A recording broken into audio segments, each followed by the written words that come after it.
Imagine waking up tomorrow with only 50 things to your name. Would your life be better or worse?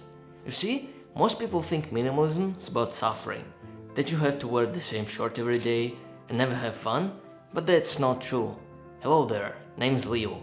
As someone who's been a minimalist for a while, I'll share why I own almost nothing.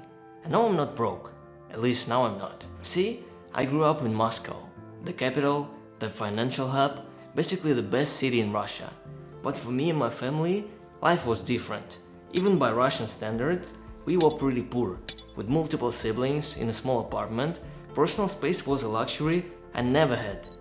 My world fit into a tiny corner of a shared room, just a few clothes, maybe books, and whatever little things I could call mine. Back then, I didn't think much of it. It was just life. You use what you have, and that's it. But then, when I turned 18, everything changed. We moved to Israel, I found a job, and suddenly I had more freedom, more space, more financial independence. For the first time, I could actually buy things for myself without second guessing. But even with that freedom, I realized that having too much is sometimes just as bad as having too little. Then I came across a book on minimalism, then another and another. The more I read, the more everything just clicked. But it wasn't some revelation, it was more like an approval of what I had already felt deep down, that owning more wasn't making me happier, that keeping only the essential things was the way to continue. So what did I do?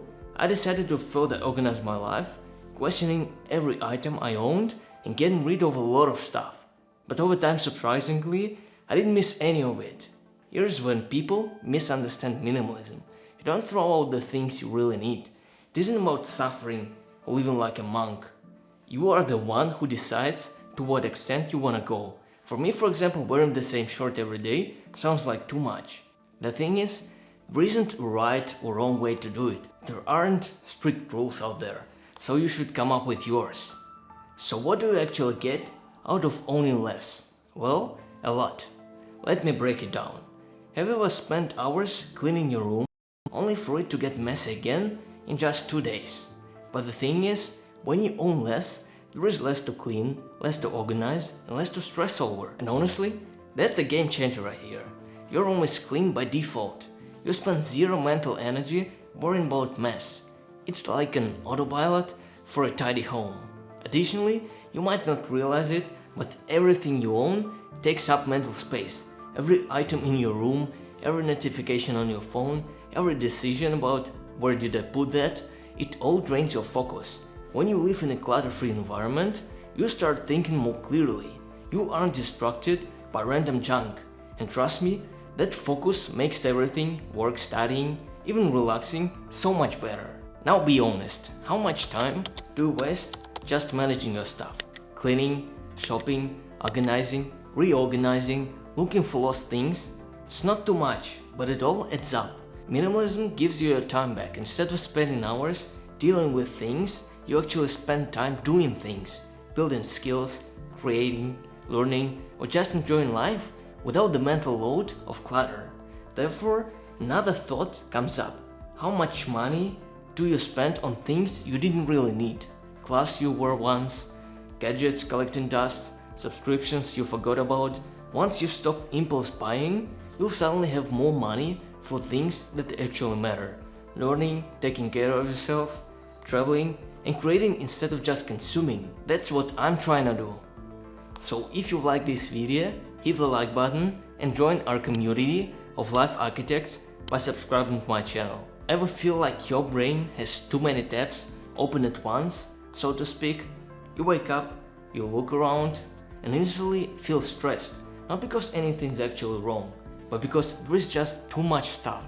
Piles of clothes, random papers, things you haven't used in months but feel guilty getting rid of. And that clutter, it's not just physical, it's mental.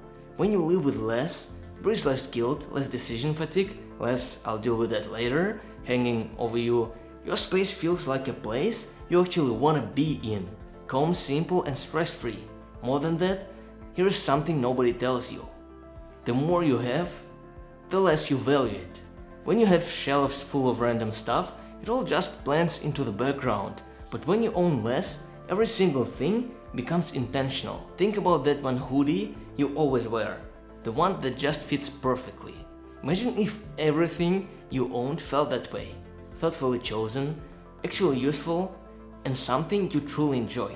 That's what minimalism does. It makes you more grateful, more intentional, and more satisfied with what you have, instead of constantly chasing more. But it isn't just about what you own, it's about how you think. Every time you decide to keep something, you're making a choice, and the more you practice intentional choices, the better you get at them. At first, I only applied this mindset to my stuff, decided what to keep and what to let go of. But then I realized I could apply it to everything. My time, my money, energy. Suddenly, I wasn't just mindlessly scrolling, buying or saying yes to things I didn't care about. I was choosing, and that discipline, it changes everything. The moment you stop letting distractions control you, you start controlling your life. So now, let me ask you, what's one thing you own right now that you wouldn't even notice if it disappeared? A shirt you never wear, a gadget collecting dust, a random thing sitting in your drawer just in case. Take a second, look around, and find one thing you can let go of today. Start small and see how it feels.